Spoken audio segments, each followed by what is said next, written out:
සමහරවිට අපි නම් කරේ මේ පාරෙන් ගොඩ යමුද කියන එක. මොකද අපිට පෙන්නලා තියෙනවා එක මාවතක් මේක විතරයි අපිට ඉතුරු වෙලා තියෙන එකම පාර විදිහට. නමුත් මේ යන පාර කොයිතරම් සාධාරණද කොයිතරම් සාර්ථකද කියන එක ගැන මම හිතන්නේ ආර්ථික අර්බුදයේ තුන්වෙනි අවුරුද්ද වෙනකොට අපිට අත්දකින්න හම්බෙලා තියෙනවා. මේ වැඩසටහනේ ස්වරූපය විදිහට කදිකයන්ගේ ඉදිරිපත් කිරීම වලින් පස්සේ අපිට ප්‍රශ්න කරන්න අපි අද සාකච්ඡාවක් ගොඩනගා ගන්න අවස්ථාව හදනවා. අපි ලංකාවේ තත්ත්වය ගැන කුමා කරමු පැහැදිලි කිරීම සරලව පොඩ්ඩක් සිංහලෙන් කියන්න. අපි දැන් මේ ඉන්නේ ප්‍රකෘති තත්ත්වයට පත් වෙමින් කියලා. නමුත් මේ ප්‍රകൃතිය අපේ ජීවිතවලට කොයිතරම් දැනෙනවද කියන එක මම හිතන්නේ අපිට අහන්න වෙනවා. මේ වගේම භූමියේ ඉන්න මිනිස්සුන්ට මේ ප්‍රകൃතිය ඇත්තටම දැනෙන ප්‍රകൃතියක් වශයෙන්ද කියන එක මම හිතන්නේ අපි හැමෝම මේ වෙනකොට ප්‍රශ්න කරමින් ඉන්න තත්ත්වයක්. මේ අපි ගත කරන්නේ ස්වෛරී ණය අර්බුදයේ දෙවෙනි වසර. 17 වෙනි අන්තර්ජාතික මූල්‍ය අර්බුදල විසින් දීපු ණය පහසුකමේ පළවෙනි වසර. මේ පවතින මේ එහෙම නැත්නම් මේ කිරීගෙන යන ආර්ථික වැඩපිළිවෙලේ විනිවිද භාවයකින් තොරව පරිශ්‍රණ වලින් තොරව විද්‍යාත්මකව හඳුනාගත් ක්‍රම වලින් තොරව මිනිස්සු මත බර පටවන ආර්ථිකයේ බර ණය බර මිනිස්සු මත පටවන ඊටාම දරුණු ඊටාම දරුණු අත්හද බැලීමකට ශ්‍රී ලංකාව මේ වෙනකොට මුහුණ දෙමින් ඉන්නවා. මේ අත්හද බැලීම නීතියක් බවට පත් කරන්න ශ්‍රී ලංකාවේ ආණ්ඩුව ජනමතයක් නැති නැතිවරණ කල්දම් වෙමින් ඉන්න ශ්‍රී ලංකාවේ ආණ්ඩුව මේ වෙනකොට කටයුතු කරමින් ඉන්නවා. ඒ එකම අපි අද මෙතනට ඇවිල්ලා ඉන්නේ මේ පාර ඇරෙන වෙන පාරක් තියනවාද කියන දේ සාකච්ඡාවට ලක් කරන්න. අනිවාර්යයෙන්ම තව මාවතක් තියෙනවා. තව මාවත් එකක් නෙමෙයි ඊට වැඩියෙන් තියෙනවා කියලා අපි විශ්වාස කරනවා. ඒ අලුත් මාවත් මේ නායකයන් තීරණය කරපු මාවත නෙමෙයි. නායකයෝ ණය අරගෙන ඔවුන් හරි කියලා හිතපු අවශ්‍යතාවලට පාවිච්චි කරලා ඔවුන්ට සාර්ථක ප්‍රතිවිගත කරන්න බැරි වෙච්ච ණයේ බර ජනතාව මත පටවපු මාර්ගයක් නැතුව ඒකට අමතරව වෙන මාර්ගයක් හොයාගන්න ජනතාව විදිහට පුළුවන් කියලා අපි විශ්වාස කරනවා. එහෙනම් ඒ මාවත ගැන කතා කරන්න ඒ මාවතට යන්න අවශ්‍ය ඒ මාවත පැහැදිලි කරගන්න අවශ්‍ය කතිකාව ගොඩනගා ගන්න දෙක එකතු වෙලා ඉන්න කියන ආරාධනාව කරනවා.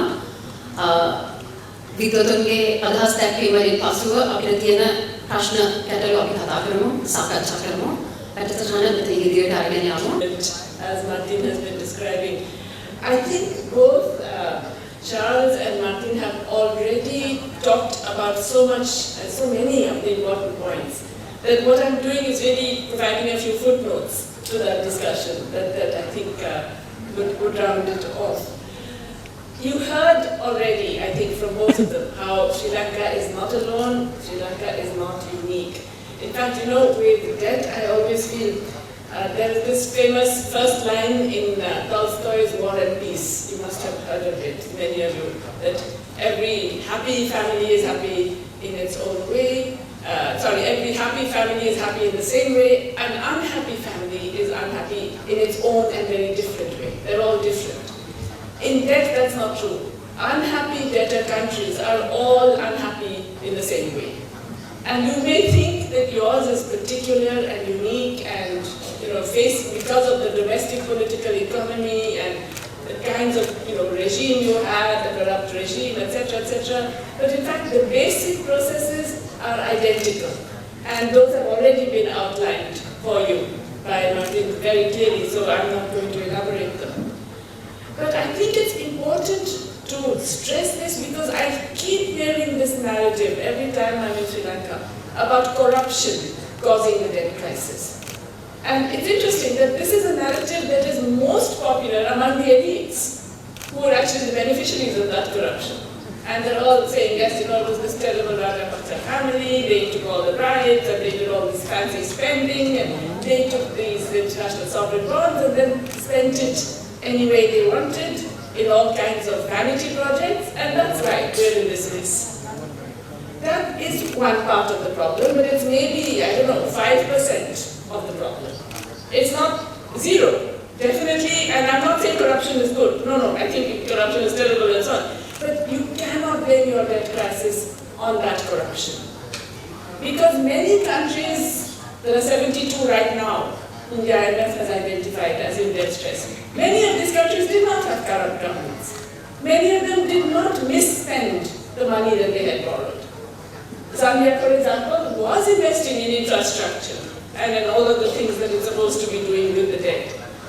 It is global changes that causes all of them to fall prey to the same kinds of disease at the same time. There is, of course, the fact that how did all these countries get into so much debt? What is this whole international sovereign bond thing? You never had international sovereign bonds until very recently. I think in Sri Lanka it started in 2009. And the really big increase comes after 2014. So how come? Is it because Sri Lanka decided that it was a good idea and went out in the market? No. It's because the market decided that Sri Lanka should be the beneficiary of investments in these sovereign bonds. And what was happening in Sri Lanka was happening in many, many other countries. You will have heard the terms emerging markets and frontier markets, right? So emerging markets are the countries that the World Bank identifies way back in the 1980s as the countries, usually middle-income countries, that can get access to global capital markets. Okay. By the 2000s, you have this new term, frontier markets. Which are those? These are the countries that could never get access to capital markets because they were seen as too risky. They were low-income countries, they were prone to various kinds of shocks, they had very high concentration of exports, and basically international capital wouldn't touch them. But after the global financial crisis, now remember that happened in the United States. It began in the United States, the one that is going on telling everybody about how they have to now manage their financial systems. Yeah? That one had such terrible implications for the global economy that the advanced economies released huge amounts of what we call liquidity, money supply into the system. They pushed huge amounts of resources onto the banks. Basically, you're putting the patient on life support. You're giving constant blood transfusions of money to keep that global capitalism functioning. So these big banks were given huge amounts of resources at very, very low interest rates, and then looking for somewhere to put it. So there's all this money sloshing around the globe.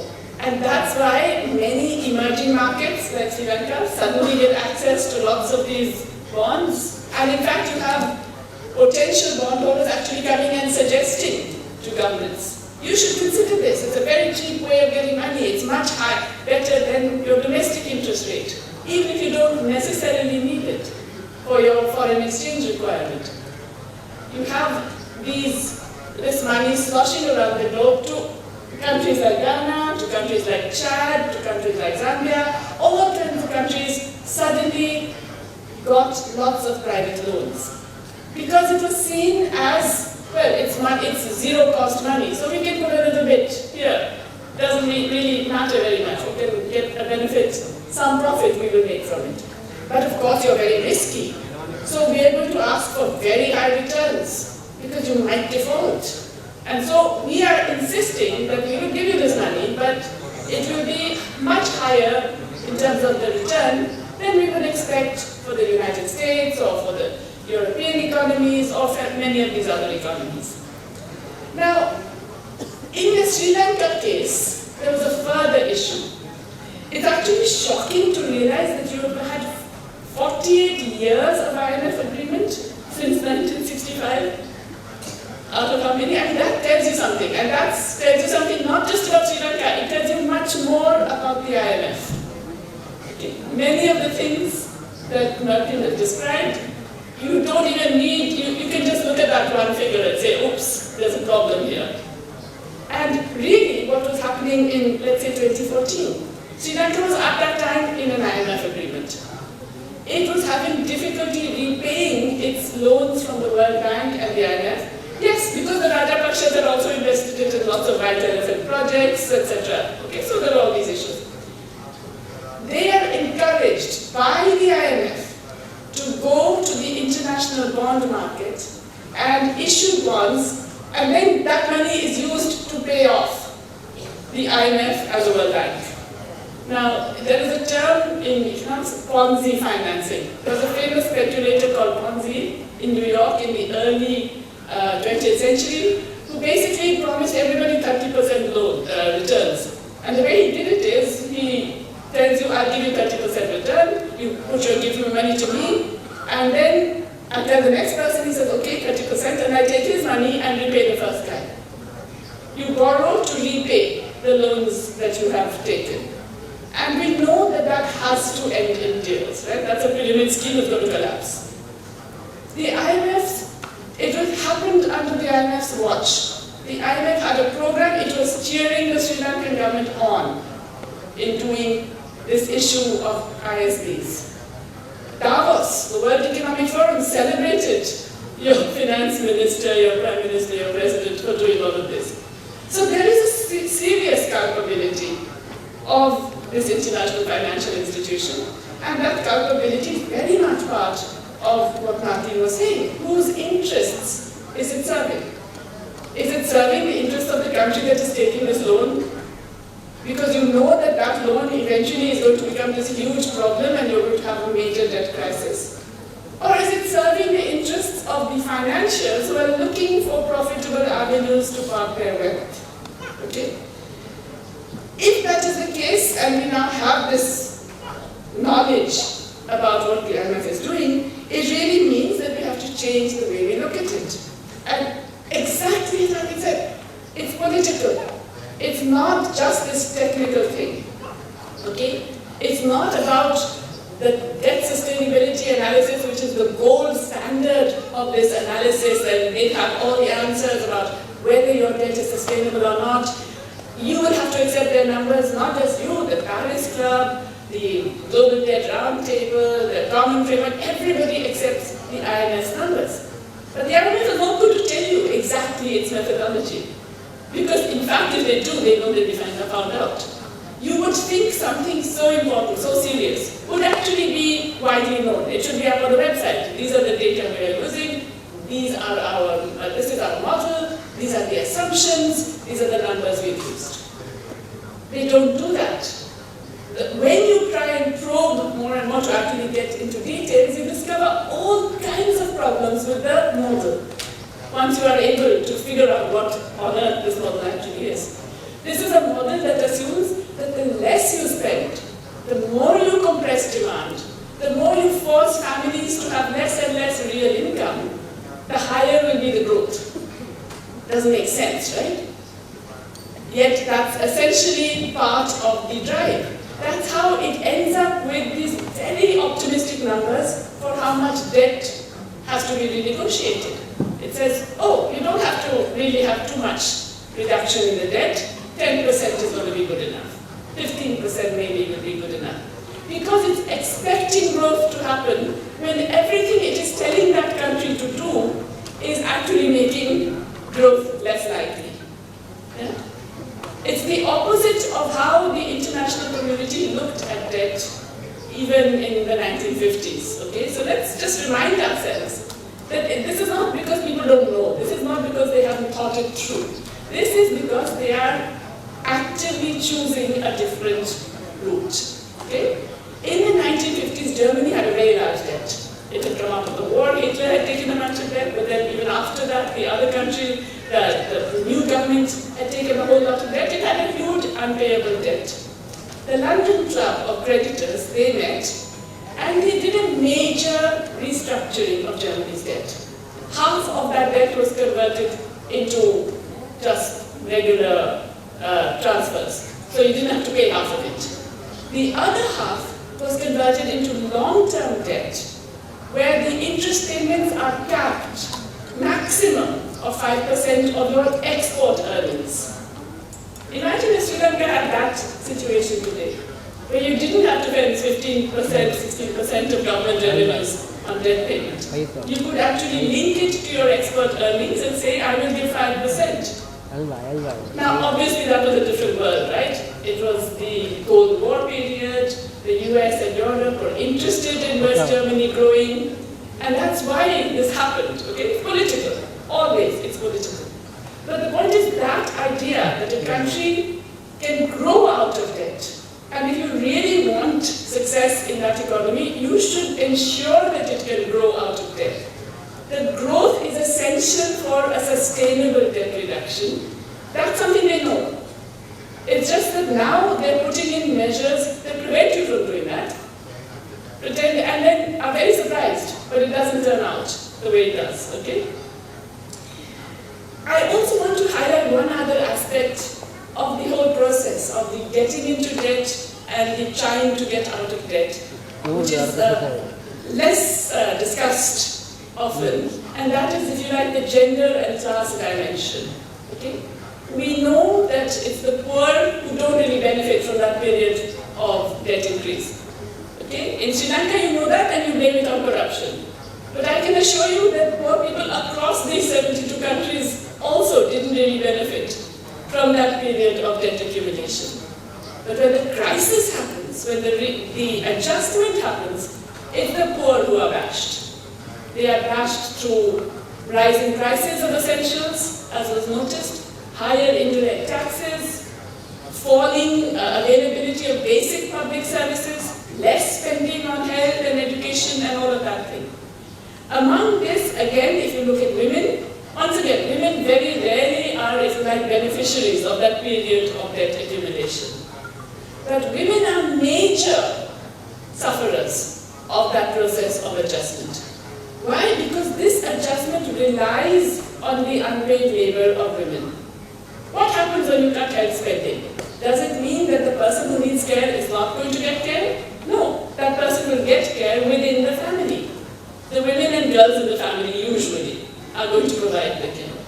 What happens when you don't provide adequate nutrition or ensure that families can get adequate nutrition? We know, and in South Asia it is so common. Women and girls, they do self-denial. They choose to eat less.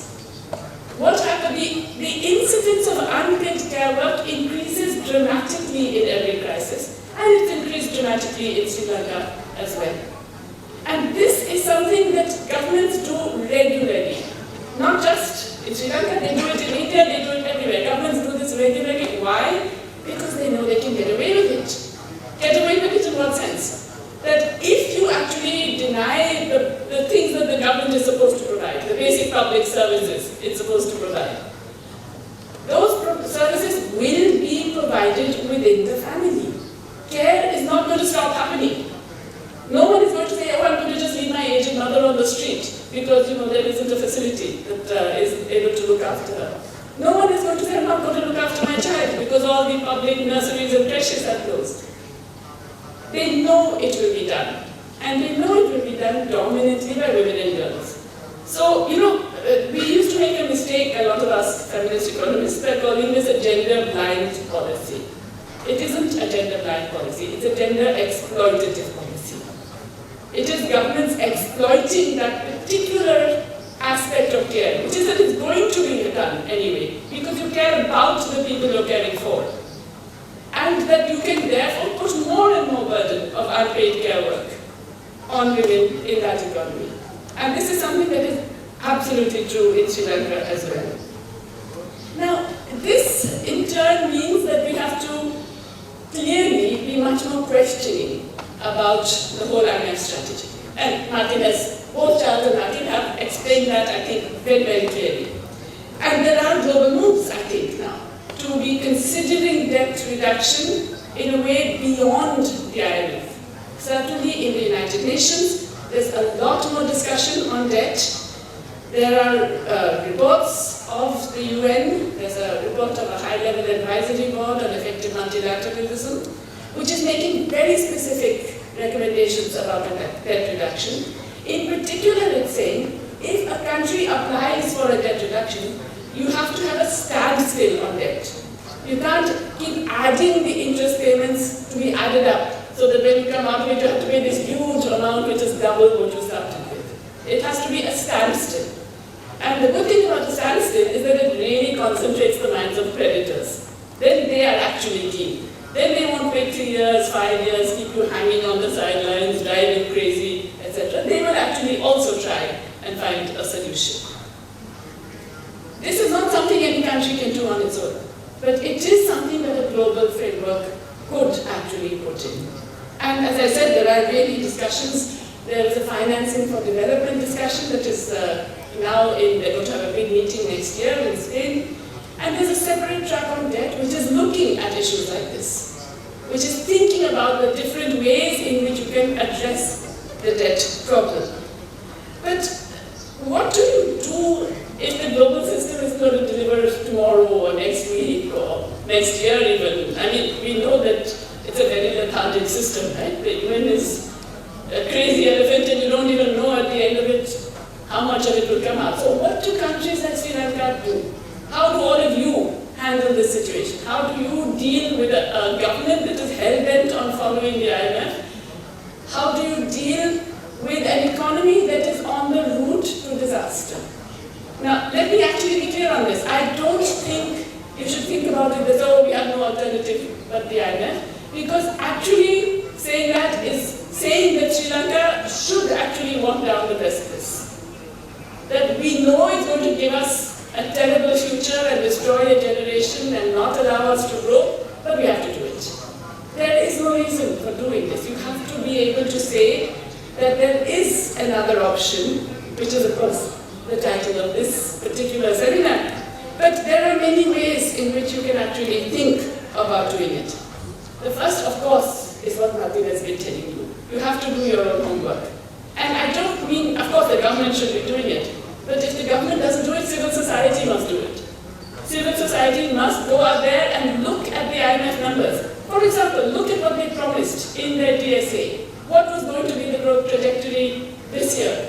Have they reached it? Why not? What failed? And I can tell you a lot of it failed for the same reason that we have been saying, that if you are suppressing demand, you are contracting the economy, and then you're very surprised that the economy has contracted and investment is down.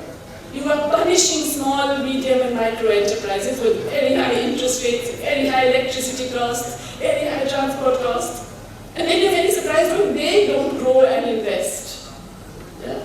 You are doing all kinds of things that will only make the economy worse and add to unpaid labor. And then you're extremely surprised and you say, well, you know, it must be that Sri Lanka didn't quite do everything right. And so you have to do more, even more. You have to do even more compression to somehow get that expansion. The last good boy economy that I remember looking at closely was Thailand after the Southeast Asian crisis. And they did everything the IMF said. I mean, to a T, the IMF could not solve them. Every single policy measure they wanted, they got. Okay? And yet the numbers kept getting worse. For the same reason, right? The IMF went through 5 different renegotiations with Thailand because the numbers were just getting worse and worse and worse and worse in 1 year. In 1 year, they went through 5 different agreements. And the IMF insisted, because otherwise they look bad, right? If they are giving this money and they're telling you to do something and you have really not got any of your targets. So the IMF insisted. But if you can say, well, no, I think this is actually going to deliver the completely opposite outcome. I have this other strategy, and I'm going to follow this strategy, there is a case for actually forcing the IMF to listen. Because remember, the world is not exactly the same as it was. The IMF is not the same as it was, but the world is not the same as it was earlier. So of course you have to do your own numbers, you have to look at the IMF numbers, you have to do your own, you have to have your own plan, and you have to have your own projections. But you also have to coordinate with other debtors. It shouldn't just be Charles coming here to tell civil society. It should be people, ministers from Ghana, ministers from Chad, ministers from Belize, ministers from other countries in Latin America, all coming, sharing information, saying, well, look, what did you have in terms of negotiation? How did you do this? Can we do the same? What are they asking from you that they have not asked from us? Can we get together and demand a common strategy that makes more sense to all of us? Because remember, for one country alone to try and negotiate with all these creditors of IMF, it's very difficult. But a bunch of countries together, you're already significantly more in terms of bargaining power. So you have to be able to think, I'm not even saying debtors cartel, because the minute they hear that, they all go up hysterical. Let's just say coordination among debtors. You are sharing information, you are sharing ideas, you are sharing attitudes, approaches, and negotiation techniques. You have to also think about how to bring in legislation. I think Martin mentioned this, to bring the sunlight on all of these negotiations. Governments that are taking on new bond loans, for example, it should go to Parliament. It should be out there on the website that this is what we're doing, and at this interest rate, and for this maturity period, and this coupon rate, and so on. Okay. Similarly, when there is a restructuring or some, if you are signing an agreement with the IMF, before you sign the agreement, legislation should demand parliamentary accountability. It's not just because it's necessary for democracy and justice and civil society and all that. It's because it massively increases your bargaining power. Once you tell the IMF, oh, wait a minute, before you tell me all these conditions, I have to put this to Parliament, you will see how the tune changes. You will get a different result if you are able to say, in my democracy, I can't do this. I can't insist on the following things, because Parliament is going to oppose it. All this also requires, and I go back to the first point, I really think you have to drop, I don't say it's explicit, but I see a lot of implicit sort of guilt and sense of inferiority. You know, this whole thing, we mismanaged the economy, we allowed corruption, we were foolish, and now we have to suffer. Because this is a broader process where many, many countries are experiencing this, you are part of a broader process, you have to contest that broader process. And you have to get rid of that sense of guilt and inferiority. Instead, you really have to have confidence. And final point about what do you do if, if suddenly you say, well, I'm not interested anymore in constantly playing around with the bond markets. I'm not going to repay these bond markets because many of them have already got 200% of their original investment back. They don't need it.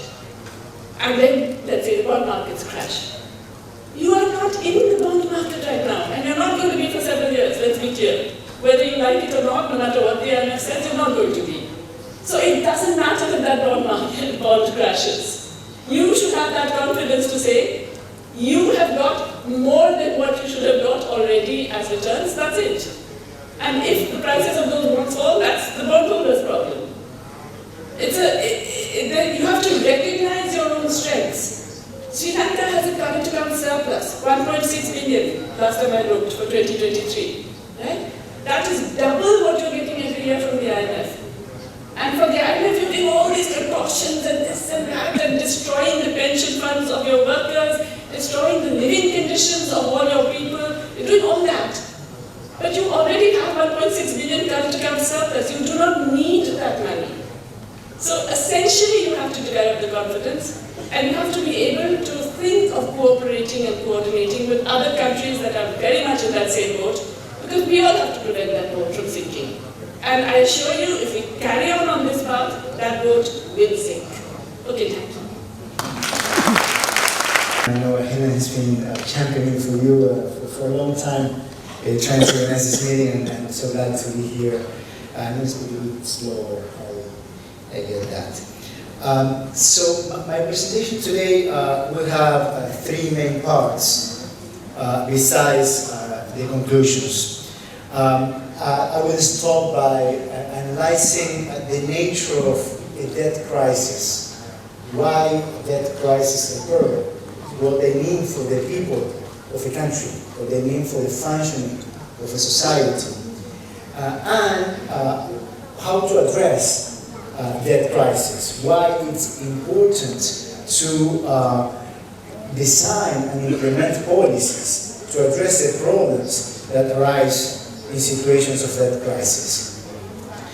The second part will focus on the key tenets for the resolution of a debt crisis, which is the process of sovereign debt restructuring, which is essentially about rewriting debt contracts, redefining debt commitments.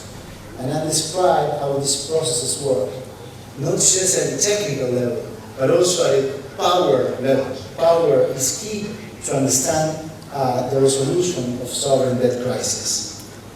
The third part will refer to a key actor of the international financial system that plays a critical role in the resolution of sovereign debt crisis. We say more for bad than for good, but it does play a role, which is the International Monetary Fund, the IMF. And we will discuss how the institution works, what the institution represents, and how the negotiation with the IMF actually works. And then we will conclude with the message on the political nature of this process of sovereign debt crisis resolution. So let me begin with the phenomenon of a sovereign debt crisis. Why crisis happen? Well, there may be different reasons why a crisis happens. One possibility may be just bad luck. There are countries that suffer natural disasters. There was a probability that a natural disaster could occur, and once it hits the economy doesn't have the resources to meet its debt commitments. That's like the easiest or most simple way, or most simple phenomenon of sovereign debt crisis. But most crises are of a different nature. They reveal a failure of the economic system, of the productive system for the development, to deliver development for the nation. So debt commitments that are made at some point based on an expectation of two sides, the debtor and the creditor, that with certain probability they will be met, cannot be met when we see that the economic system fails. Debt crises can mark the lives of an entire generation. Generally, they are associated with unemployment, increases in poverty, increases in inequality, social distress, a sense of lack of hope, lack of opportunities, and of course, political instability as well.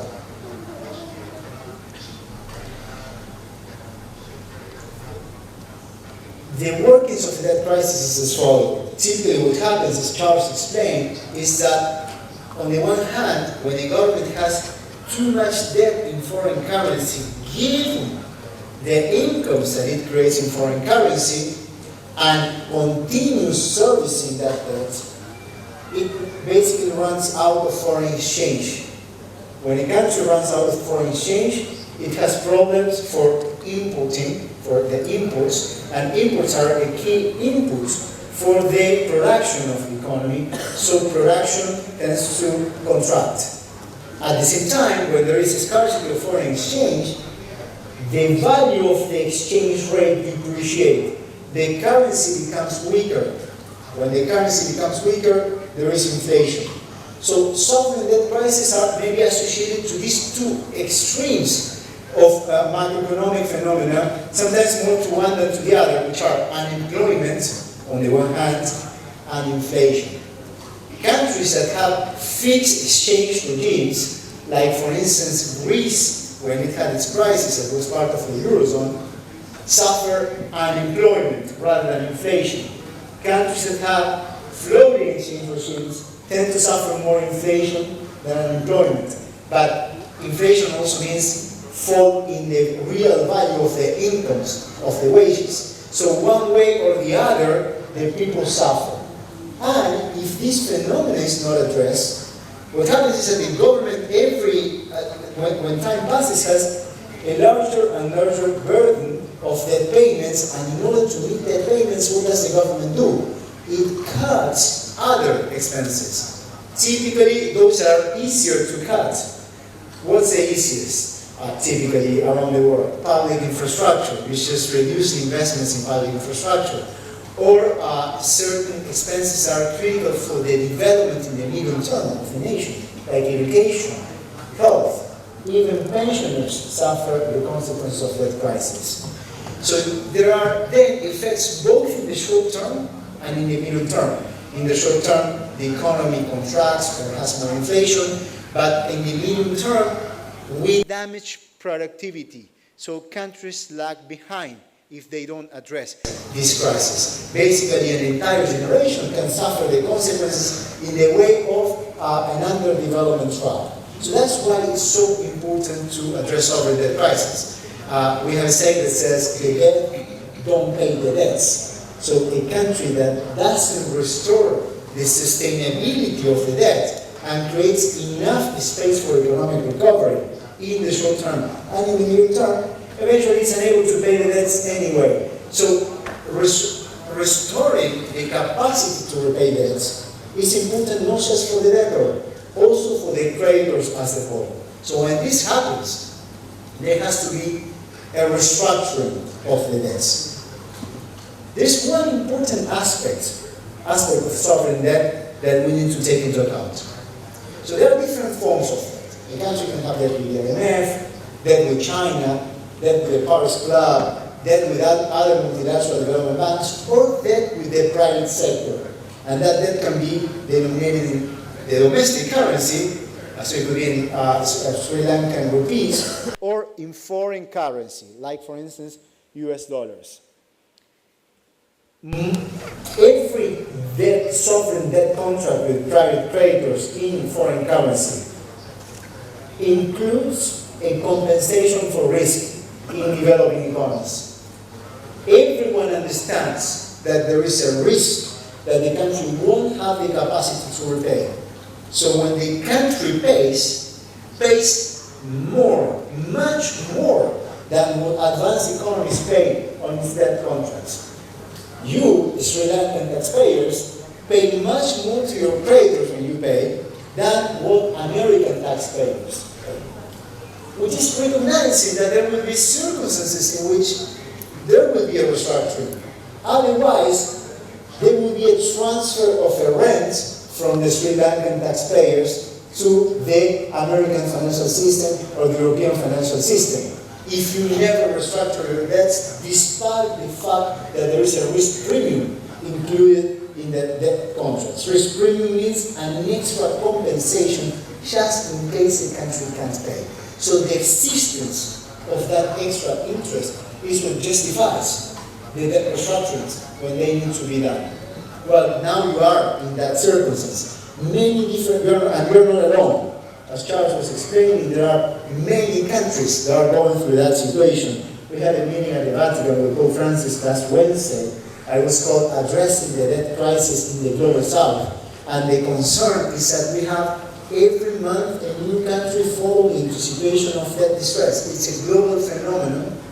After 15 years, in which at the beginning, after the US financial crisis in 2008, we had an increase in global liquidity, and the American hedge funds and investment funds were searching for opportunities to invest the money that would produce higher returns, but that also means higher risk.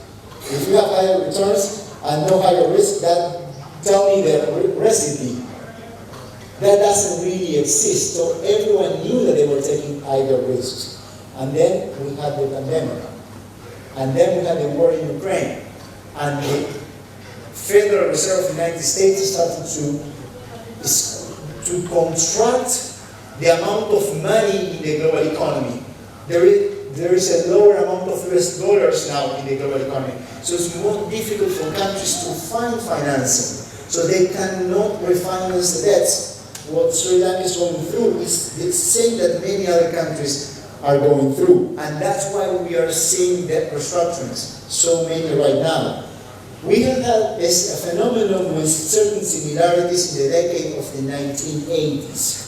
After the crisis of the OPEC, the countries that export oil that colluded and the prices went up, and then again the Federal Reserve of the US increased the interest rates, and many countries suffer the consequences. And those who didn't address their crisis timely suffer enormously. Hyperinflations, crisis of unemployment. Those who addressed the crisis earlier did better. We're now at a juncture which has differences but also similarities. Again, you are not alone in this. So, what's a debt restructuring then? Basically, what a country needs when it does the restructuring is to reduce the amount of debt that it owes, to reduce debt payments. There are different ways of doing this. If the problem is not too deep, maybe just with extension of maturities, maturity is the date when the country pays, maybe it's enough. But if the crisis is deeper, that's not enough. You need also a reduction of the interest rates or a reduction of the total value of the debt or a combination of all those options. And also, the country needs to negotiate with many different creditors. The private creditors from Wall Street, China, the Paris Club. Not only the country in crisis needs a certain amount of relief, but also that amount of relief has to be somehow distributed among the different creditors. Who contributes what? So there are two levels of conflict. The conflict between the debtor, which means you, the taxpayers, who ultimately have to pay for the debt, and the creditors on the one hand. And the second level of conflict is a conflict among creditors. Typically, no creditor wants to go first in providing relief. It wants the others to go first, right? And then to try to get a better deal. Both levels of conflict are key for the way these processes are resolved. When it comes to negotiations with the private creditors, there is no international mechanism for restructuring these debts. These are contracts, generally issued under the law of New York or the law of England. When the country issues debt in local currency and local law, the state acts as the arbitrator of the conflict between the taxpayers and the creditors within the country. But when a country issues it under foreign law, it loses that capacity to regulate over the conflict. And the only way in which a country can achieve relief is through a deal in which the private creditors voluntarily accept to change the language of the contract. They say, okay, you owe me less. I accept to get paid less. And that's a negotiation based on what? On power. Power is at the core. Because there is no system of principles. Every country in the world, virtually every country, has a bankruptcy code. A bankruptcy code for its and a code for its corporations. If a corporation goes bankrupt, it can file for bankruptcy, and there is a predictable process for resolving that bankruptcy. But we don't have anything like that. It's the law of the jungle, the most powerful win. And the government of a country in a crisis is the one in charge of defending the interests of the taxpayers in a very adverse international context. But that's it. The role of the government in a country in crisis is key. It has to use its weapons and tools to create enough support and the international conditions for forcing the acceptance of a deal that makes the new debt sustainable. These are very complex processes, and Charles mentioned one concept that is essential in these processes. It's called the debt sustainability analysis. It looks like an innocent technical document. It's neither innocent nor purely technical. It's very political because it's about how to deal with conflict. Dealing with conflict is always a political process. Why conflict? Because there are not enough resources to meet all the promises. So we need to restructure those promises, and that naturally creates conflict. This debt sustainability analysis tells you how much relief you need, basically. Every country should be able to produce its own debt sustainability analysis, because if you are going to negotiate with the international community, you need to have your views. This is what I need, and then challenge the view of others. There is an international institution that is virtually basically the unique, the only one that produces this debt sustainability analysis, and doesn't get very happy when countries produce their own. That's the IMF, the International Monetary Fund. Okay? But it makes a significant difference if a country has the capacity and also the will, if authorities have the will, to produce its own debt sustainability analysis and also discuss with the IMF on that basis and try to influence the IMF debt sustainability analysis. Private creditors also try to influence the debt sustainability analysis of IMF. And China, who is today a big creditor, produces its own debt sustainability analysis, although it doesn't publish them yet. Okay? So this is important. And then when the negotiation starts, there are all sorts of asymmetry. To give you an idea of how things work, the stakes at play can be very high. It depends on the size of the country. I led the second largest sovereign debt restructuring in history, Argentina in 2020. The largest was the Greek debt restructuring in the 2010s. So we had to restructure $110 billion. That's a lot of money. So the restructuring had as the outcome a decrease of debt payments of $34.8 billion in a decade. That's a lot of money, $34.8 billion. So how much money do you think it's required to have significant influence in the press, both in the domestic press and the international press? You just need a very tiny fraction of that. And the stakes at play are so high that lobbying is there at the very center. Lobbying is immense. Typically what creditors will try to convey is that a default is the end of the world. It's the apocalypse. And that if you don't restructure the debt in the terms that they try to dictate, it's also going to be the end of the country. And there's going to be litigation and there will be and I'll tell you something, don't listen to them. Just a little bit, so listen to yourself. But not to them, because they are not going to defend the interests of the taxpayers of the country for these bonds in foreign currency and the foreign law. That doesn't mean that anything can be done, because a country wants to keep a healthy relationship with the international community as a whole.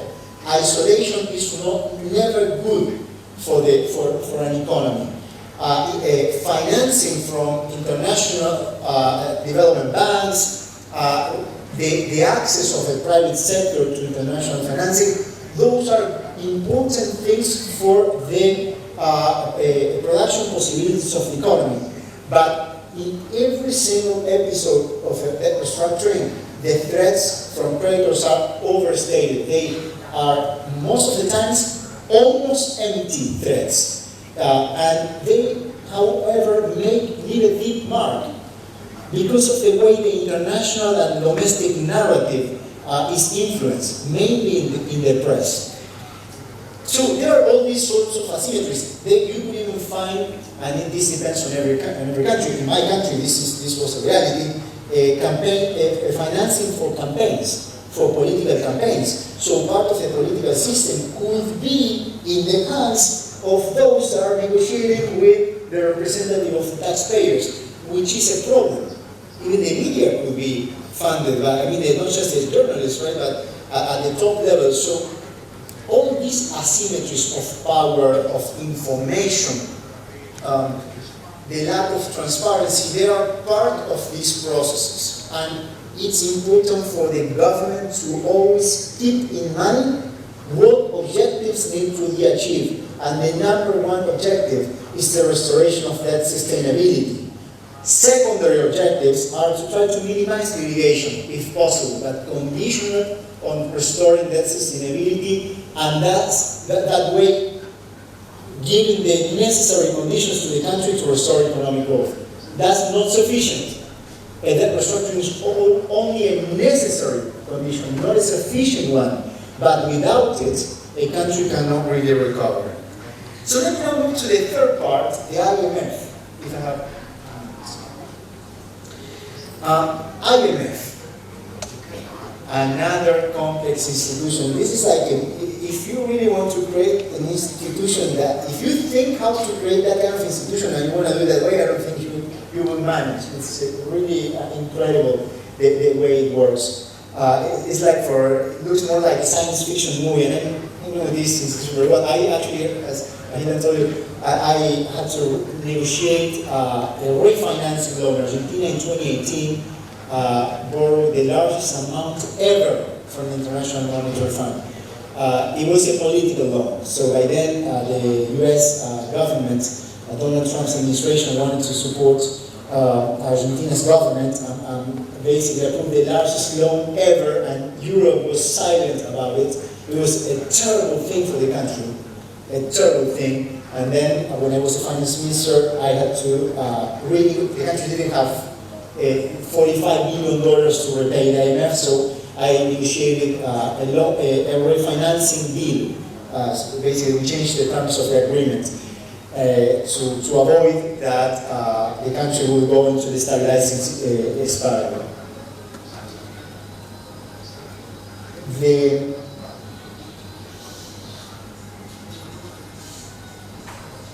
You can hear me well anyways, right? It's by the music.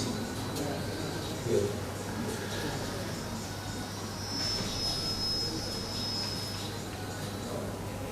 I go on there. I just don't want you to be unable to listen. As I was telling you, the IMF. What's the IMF? It's a multilateral institution whose shareholders are the countries, the sovereign nations of the world. Basically, it has about 190 members today. It was created in 1945, year of the end of World War II. We saw what happened in the global economy when we had so much instability. It led to political instability, it led to a world war, and we don't want to live in a world like that one. So we needed to fix, and it was healthy for the global economy to create a multilateral system, an international rule of law, with institutions that presumably would contribute to a more prosperous and stable environment, that it would also be conducive to peace, global peace.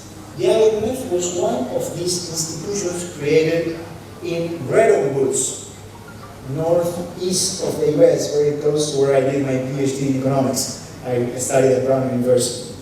It's a small town where leaders of the world met and agreed on the creation of a multilateral system that has been evolving since then, but whose main tenets are still in place today. The role of the IMF was supposed to be to contribute to the stability of the global economy, the global financial economy. So what's the situation? When a country has, all of a sudden, a significant shortage of foreign exchange, doing the adjustment immediately may be too costly. If the value of your imports is limited to the value of your exports because there is no credit, and the value of your exports plummets, you need, in the absence of international assistance, a significant contraction in imports. And how do you get the contraction in imports? Through a contraction of economy. So we understood, we were not alive. In 1982, certainly not alive back then. But we as the humanity understood that it made sense to create an international institution on the principle of solidarity. A country that didn't need an adjustment, or the countries that didn't need an adjustment and had the capacity to provide assistance, would assist the one that needed the adjustment. The adjustment to ease, the support to ease the speed of the adjustment. That was the idea, that's what a British economist, famous historic figure, John Maynard Keynes, would have wanted, what he pushed for when the IMF was created. Well, it was supposed to be an institution based on the principle of, founded on the principle of solidarity. It's an institution that works on the basis of politics, on the basis of power. It has shareholders that are represented by directors at the executive board, and the interests are represented there are mostly the interests of the largest shareholders, and within the largest shareholders, the interests of their financial systems. So the interests of the American financial system have been overrepresented at the IMF. So when the IMF lends, it doesn't necessarily lend to ease the adjustment. You need to look first and foremost how that money is going to be used if a country is borrowing from the IMF. Is it allowing the country basically to have a more gradual path of consolidation of the economy, or is it being used to pay other creditors or to finance a capital flight? Those are key questions. If a country has a surplus of foreign exchange, the technical name for this is current account surplus. If the economists tell you this country has a current account surplus, clearly the IMF money is not being used for easing the pain of the adjustment or for easing the adjustment as a whole. It's used for another thing. And this is money that comes with conditionalities. It is difficult to repay. To repay the IMF, you either need to create significant surpluses of foreign exchange, or you need to recover access to the international credit markets and borrow again in the international credit markets to pay the IMF. But it is unlikely that in the situation in which a country wants to borrow from the IMF, or in the situation in which many countries at the same time, like now, are having crises, there will be access to the international credit markets for those countries. It is not unlikely, it's virtually impossible. Capital flows in the global economy behave in the following way. When there is a global shock like now, a war, money flows to the advanced economies. Capital flows are what we call counter-cyclical. They go against the wind for the advanced economies, but pro-cyclical for the economies of the South. That means that when they are mostly needed, you get less of them. So these are not the times in which countries from the South will regain access to international trade markets. So they will not be able to pay the IMF if they borrow from the IMF. They will have to keep a relationship with the IMF for a long time. This is also happening to my country, and it creates significant troubles of all sorts, not only economic. So again, it's so important to understand, number one, what the IMF money is used for, and number two, that money comes with conditionalities.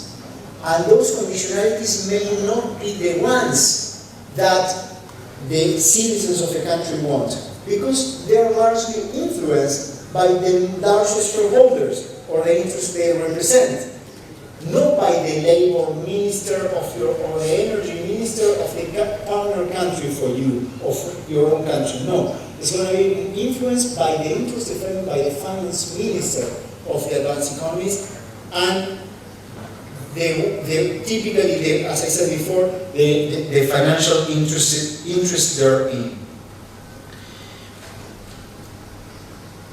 In any negotiation, the government has to be holding the wheel, and it needs to have a program. The IMF is highly secretive. It doesn't want much public discussion of the negotiations.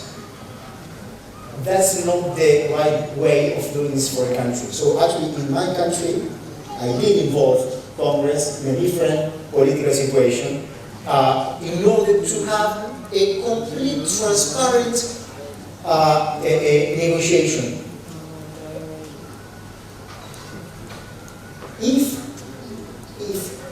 a government doesn't have a clear view or doesn't present to the society and to the international community a plan, what tends to happen is that the IMF staff has an easier time in the negotiation. So you need to define what you want when you are doing a negotiation, what the objectives are in terms of the economic policies. And a country that had a failure of the economic system needs a set of policies to transform its economy, to create more productivity. Typically that requires, it will of course depend on every country, but typically that requires more investment in human capital, more investment in the public infrastructure that will create more productivity for the private sector, and lowering expenses that are less important for productivity.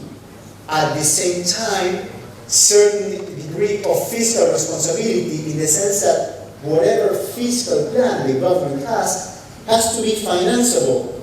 It has to be financed in a way that doesn't create further problems down the road. So the fiscal part, the monetary part, the productive policies, all have to be included in the program. And it's not just about, so the issue of austerity is an important one. Austerity may kill, but that, leaving that aside, still to have a thoughtful debate, it's important to be clear about the existence of constraints for financing constraints. It's not that the government can spend tons of money. Who is going to provide the finance for that, right? So the program has to be well thought, understanding that there are limitations, and that those limitations, those constraints entail trade-offs and making decisions about priorities. So let me conclude now by emphasizing one important principle. All these processes of sovereign debt crisis resolution are political processes. They affect the day-to-day life of the people. And it's so important for the success in these endeavors to map policies into outcomes in terms of what they mean for the people. The involvement of the society is very important. The involvement of the civil society organizations, the involvement of the universities, the experts, the unions, the private sector. There will be conflicts among different parties, not the same, the situation of a small and medium enterprise producing in the domestic economy and saving in the domestic economy and hiring workers in the domestic economy, than a multinational company that can move from one country to another in just a blink. It's not the same. So there will be different interests. But as a whole, in order for this process of sovereign debt crisis resolution to be effective, the society needs to somehow converge to a point of understanding, also knowledge and representation, political representation that allows the group as a whole, the society as a whole, to be effective in the international fights that are part of these processes. So I wish you all the best in your own challenges. Thank you. Yesterday we had a really eye-opening discussion with a number of people. We learned a lot of presentations on the Sri Lankan negotiating processes and the struggles that are emerging. Today we had an opportunity to meet with others, and it's been great learning. We are really grateful. A year ago, as Ahiran said, myself and Professor Chandrasekhar were here in March, just as after Sri Lanka signed the agreement with the IMF. Professor Chandrasekhar is is also here, just that he's a little indisposed. I think he has a stomach upset, so it's a pity that he can't participate in this forum. Let me also, before I kick off, say that Professor Jayati Ghosh, when she introduces herself, she says, "I teach economics." She omits to say she was the co-founder of Ideas more than 20 years ago and remained a key player in Ideas. Over 20 years, she and others combined full-time teaching and research with volunteering over these 2 decades to get Ideas going. Today we can say Ideas has grown across the global south thanks to their efforts. So, Professor Ghosh, I shall always remind you that you are Ideas, in addition to teaching economics. So, last year in March, when we were here, just as I said, Sri Lanka had signed an agreement with the IMF,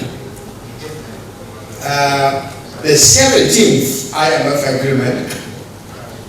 My country was also negotiating its 17th IMF agreement. My country had experimented, or was made for the first time, to do 2 sets of restructuring. Restructure to meet external debt obligations and undertake domestic debt restructuring. In the forum that we had, I think it was at the library, we did warn at the time that domestic debt restructuring would be visiting Sri Lanka. It did not take a long time before we heard that in fact Sri Lanka was made the second country to undertake domestic debt restructuring.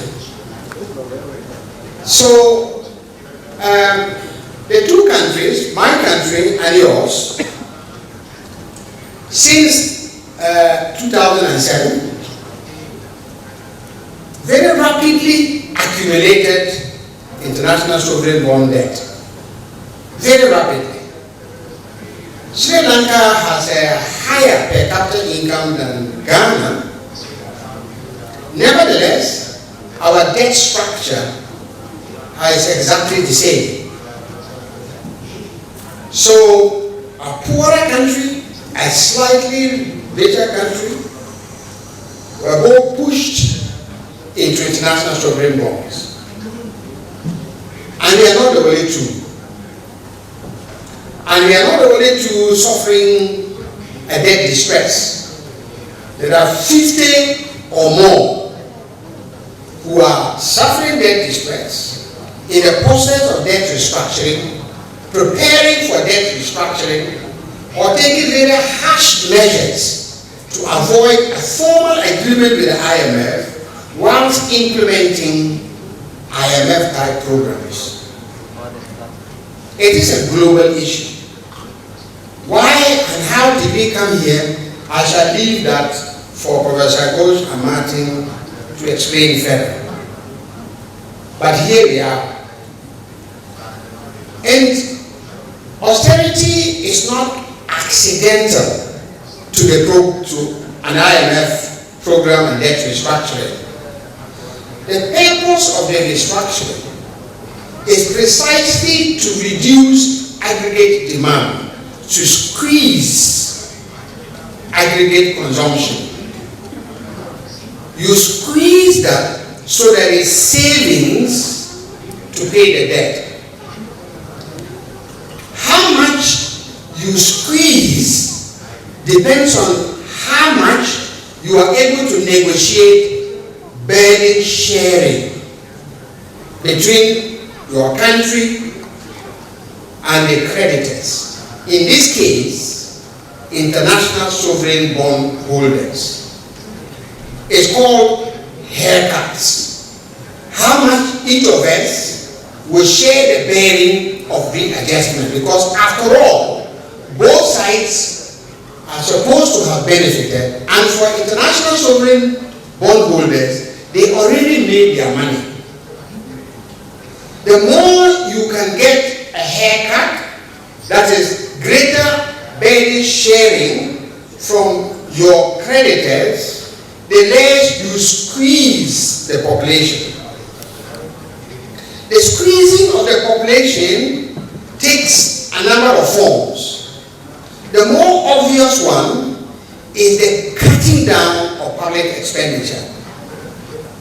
Although the external debt issue is largely a factor of a balance of payment imbalance, the idea is that if you squeeze government spending, given that government is a significant player in the economy, you will also squeeze ultimately imports, total demand that leads to imports. So you squeeze imports. So two things happen. You squeeze expenditure, but you squeeze imports. The import squeeze allows for a balance.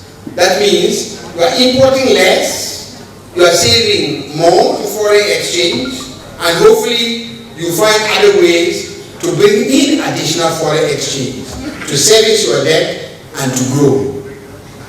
The import squeeze leads to increase in consumer goods generally.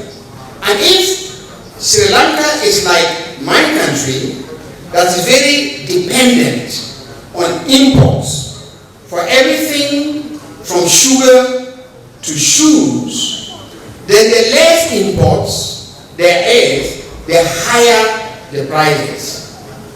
So the austerity takes the form of a reduction in public expenditure essential for essential services, public investment for growth, roads, electricity, and so on, but also increasing prices of imported goods.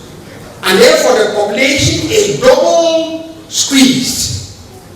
In the case of domestic debt restructuring, there's a third squeeze. The third squeeze, as has happened in Sri Lanka, is that the long-term savings are basically captured so the haircut goes there in order for debts to be repaid.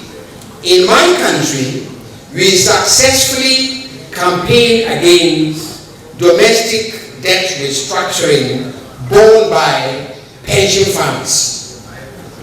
But the haircut domestically is borne by our commercial banks. And that has a long-term impact on growth and investment for recovery. So where does the austerity come from? It comes from government cutting of expenditure. It comes from deliberate increases in prices of imported goods. It hits consumption, it hits employment, and it hits household savings. And all of this is to create the space to pay debtors. And as I have said, there is no single IMF agreement. There is a formula. They have a debt sustainability framework. They have a particular package. That package, as we will hear from Martin and others, can be contested. That alternative frameworks can be put on the table for adjustment and more just and equitable burden sharing within the population, working class and the wealthy, and between the country and its creditors. That sharing of the burden is at the heart of the negotiations that have got to take place. And when it is said that the pain today, which is austerity, that is, if the government accepts that there is a pain at all, that if there is a benefit tomorrow, that benefit tomorrow is not certain. It depends on the nature of adjustment. If it were certain, Sri Lanka would not be on its 17th IMF agreement. We would have solved that problem. The fact that we are repeatedly having agreements and restructuring means that something is not working. And therefore, the pain can be reduced, it can be redistributed, and different mechanisms of adjustment are possible. And we will hear that a little bit more from Jayati and Martin. But this is a political process. It is not a purely economic process, because first and foremost, the IMF is not just a technical institution. It's an institution that serves the interests of private capital. It serves the interests of its main owners. And therefore, it is its interest to secure as much gains for its constituency as it is our interest to secure as much gains as possible for ourselves. And it is down to the nature of the negotiations and the alternatives that is put on the table. For working class people, it is mobilization, organization, it is the protest, it is the collective voice, it is the insistence of a different formula of burden sharing, and the refusal to accept that the only alternative is doomsday is the only way that an IMF agreement, when renegotiated, can be fair. Thank you.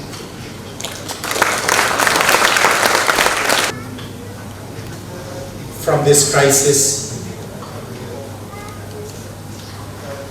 it feels as if the IMF agreement and the conditionalities which are translated into economic policies and which now this government, this parliament seeks to codify into law, taking conditionalities, taking targets developed by the IMF, developed without reference to Parliament, developed without disclosure to the citizens of Sri Lanka, based on a methodology which has not been revealed, tested, that these targets, these indicators, these parameters to which scientific, almost spiritual value has been given. These are to be made into a law, and laws which bind not only this parliament but the parliaments that follow. Irrespective of the mandate of the people and the choices that they make at the ballot box. So for us, we seek another way out of this crisis, not the way chosen by our rulers, not the way out chosen by those who created this crisis with the policies that they promoted, with the borrowings that they took, that the purposes for which those loans were used for the failure to restructure our economy in ways that make it less vulnerable to external shocks, that make it more resilient, that enable our people to have better jobs with higher incomes and a better quality of life. So this is what we hope, and during their time with us here, our guests from the Ideas Network will be interacting with political party representatives, will be interacting with civil society activists, will participate in media programs. As I moderate this discussion,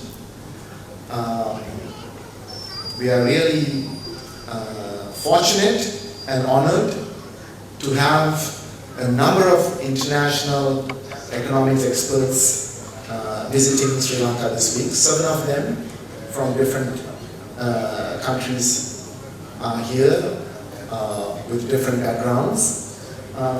But today, for this panel, we have 3 distinguished speakers. And I will introduce them, and each of them will make their presentations. And following the presentations, there will be a question and answer session with all of you. I will be moderating that. I will ask that you keep your questions brief so that we can accept as many questions and as many perspectives. Let me introduce the speakers in the order in which they are going to be speaking. The first speaker will be Dr. Charles Abu Ghraib, who's the Executive Director of the International Development Economics Associates. He's also a long-time development researcher and a professional as well. Has extensive experience working in Africa. He's from Ghana. In fact, Dr. Abu Ghraib visited Sri Lanka last year, just a few weeks after the IMF agreement, for the first consultation with Ideas Network. And Ideas has been very keen to support in any way possible with Sri Lanka's economic recovery. And we are very grateful that he's made it all the way here again for these discussions. Second speaker will be Professor Martin Guzman. He's a professor at the Columbia University in New York in the United States. But he was also the former Minister of Economy, which included the portfolio of finance, the finance minister of Argentina, when it went through one of the largest IMF programs in history. So he was part of that debt restructuring process as a minister, has extensive experience negotiating with the IMF. So we really look forward to getting his views on how we can move forward, what are the challenges in charting a path out of the very deep austerity measures that are affecting our society. Our third speaker will be Professor Jayati Ghosh, who had a long career at the Jawaharlal Nehru University. I think many of you might have known her at that time. And now she's currently professor at the University of Massachusetts Amherst. She's also on a number of high-level panels in the United Nations on issues such as taxation and rethinking the international financial architecture. I must say that both Professor Guzman and Professor Ghosh are coming very recently from the Vatican in Rome, and where the Pope has just also made a statement which is, I think, very relevant for us, that there should be consideration for debt forgiveness. There was the Jubilee movement that called for debt forgiveness in 2000, and the next 25 years, which falls next year, that it should again be considered. So they are very much both, all three of them are practitioners who look at the challenges of debt restructuring within countries, but also part of trying to create a new, more just, more equal financial architecture so that countries like Sri Lanka don't repeatedly go into this kind of debt trap. As all of you know, this is our 17th IMF agreement, but this is the first time we have defaulted, which brings about new challenges. The IMF is playing the role as both lender as well as arbiter. Is there a conflict of interest? What does that mean for Sri Lanka? How does Sri Lanka chart a way in which to recover without going into what has happened in many Latin American and African countries, repeated defaults? We've already had repeated IMF agreements, but how do we ensure that we don't go into repeated defaults? So I think in the presentations today, we will learn that it's not just Sri Lanka that is going through this kind of crisis, that this kind of austerity has devastated so many countries around the world, in Latin America, in Africa, in Asia. And this has created rethinking what kind of development, what kind of finance would ensure development that is meaningful and that doesn't push people into further suffering. We are going to learn about what we can do within the contours of an IMF agreement. Are we negotiating properly with the IMF? Because I also am part of a small research project here. I think over the last year and a half, Sri Lanka doesn't have any economic policies. If you want to know what is happening in terms of economic policy making in Sri Lanka, just read the IMF agreement, the World Bank Country Partnership Framework, and the benchmarks and the program. And there seems to be nothing else in terms of policy making. But even within that, did we negotiate adequately? Or are we going to give even further of our resources to the international creditors and the bondholders who have extracted so much already from us? And then we're also going to look at the IMF is not what the IMF was when it was started in 1944 in Bretton Woods. It has changed. What is happening internationally in terms of reform of the IMF, and what can be done outside of the IMF? So these are the burning questions I think here in Sri Lanka, and I can't think of a better panel to address these questions. And again, we also look forward to your engagement and your questions as we continue to think about how to take this forward.